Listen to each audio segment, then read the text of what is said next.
Assalamualaikum warahmatullahi wabarakatuh. Jumpa lagi sama aku Ivan Margiati. Apa kabar teman-teman semuanya?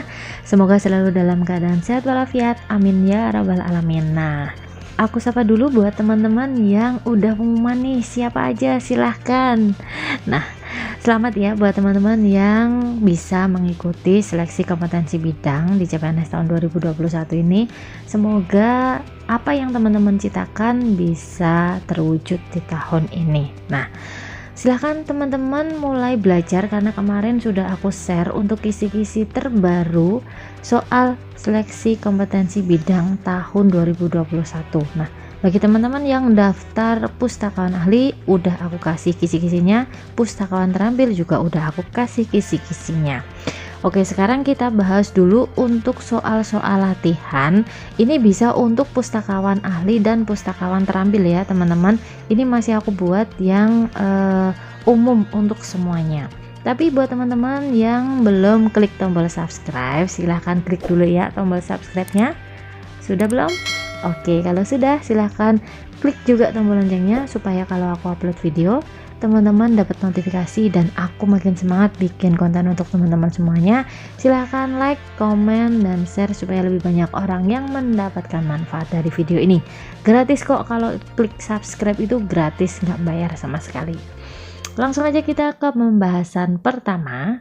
Faktor internal penyebab kerusakan bahan perpustakaan adalah titik-titik kecuali A. Kertas, B. Tinta, C. Asam yang berasal dari karton, D. Lem, atau E. Cahaya. Nah, udah banyak yang bisa jawab belum nih? Karena pasti sampai sekarang udah banyak yang belajar ya, udah mulai nyicil belajarnya. Kira-kira jawaban yang tepat adalah yang E. Cahaya. Jadi cahaya itu termasuk ke dalam faktor eksternal ya teman-teman, faktor eksternal penyebab kerusakan bahan pustaka. Kalau untuk internalnya itu diantaranya faktornya adalah kertas itu sendiri, terus tinta yang terdapat pada kertas, terus ada asam yang berasal dari karton, dan lem. Lem itu juga ada yang bisa merusak bahan pustaka. Sekarang kita lanjut soal nomor 2. Mencegah kerusakan karena faktor manusia adalah dengan melakukan antara lain di bawah ini, kecuali A. Penataan dan penyimpanan, B. Melakukan penjilitan, C. Melakukan kebersihan, D. Pemasangan alat pembersih udara atau air cleaner, E. Melakukan reproduksi. Nah, kecuali ya teman-teman, jawabannya adalah ya D. Pemasangan alat pembersih udara atau air cleaner. Kenapa jawabannya bukan yang D, Kak? Nah, kalau pemasangan alat pembersih udara itu tujuannya adalah untuk mencegah kerusakan karena pencemaran udara. Jadi bukan karena faktor manusia. Nah, jadi untuk tindakan-tindakan yang dapat dilakukan manusia untuk mencegah kerusakan bahan perpustakaan antara lain 1. Penataan dan penyimpanan, 2. Melakukan penjilitan, 3. Melakukan kebersihan, 4. Penanganan yang benar, dan 5. Melakukan reproduksi. Soal nomor 3. Pelaksanaan alih media bahan perpustakaan dari media aslinya ke media baru dalam bentuk mikro disebut A.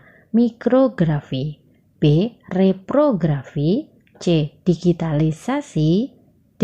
Replika, atau E. Produksi.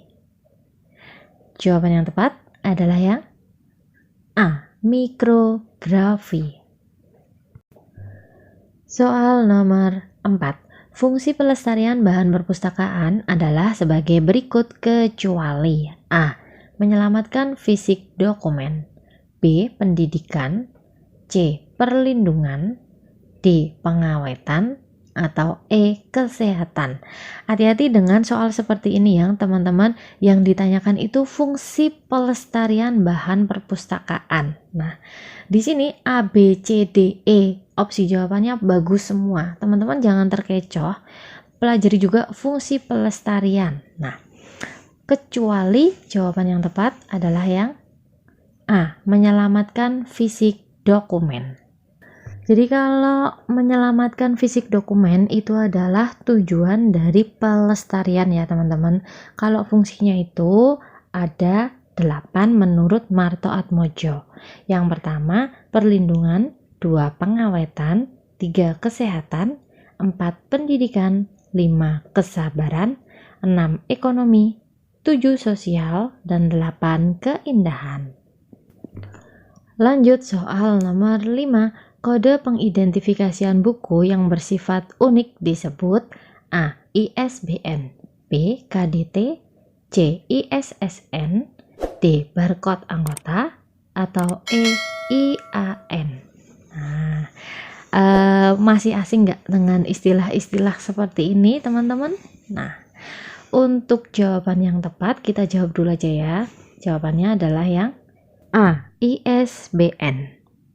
ISBN itu kepanjangannya apa sih? Kalau ISBN adalah International Standard Book Number.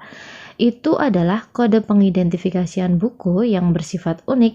Informasi tentang judul, penerbit, dan kelompok penerbit tercakup dalam ISBN. Jadi ISBN itu terdiri dari deretan angka sebanyak 13 digit sebagai pemberi identifikasi terhadap satu judul buku yang diterbitkan oleh penerbit. Oleh karena itu, satu nomor ISBN untuk satu buku akan berbeda dengan nomor ISBN untuk buku yang lain. Kalau KDT itu adalah katalog dalam terbitan kepanjangannya. Kalau ISSN itu adalah International Standard Serial Number. Sedangkan EAN adalah European Article Number. Jadi teman-teman juga wajib tahu akronim-akronim seperti ini ya tentang perpustakaan. Soal nomor 6. Menurut Undang-Undang Nomor 13 Tahun 2018 tentang Serah Simpan Karya Cetak dan Karya Rekam, biasa kita sebut KCKR ya teman-teman. Nah, untuk setiap penerbit wajib menyerahkan berapa eksemplar dari setiap judul karya cetak kepada Perpustakaan Nasional dan 1 eksemplar kepada Perpustakaan Provinsi tempat domisili penerbit. Nah, ke Perpusnasnya dikasih berapa nih, wajib menyerahkan berapa? A. 1, B. 2, C. 3, D. 4, atau E. Tidak terbatas. Jawaban yang tepat adalah yang B.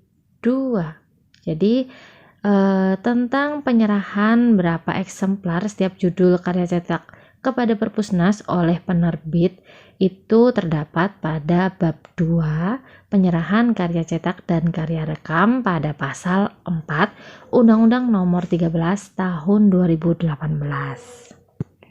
Teman-teman juga jangan luput belajar dari Undang-Undang KCKR ini.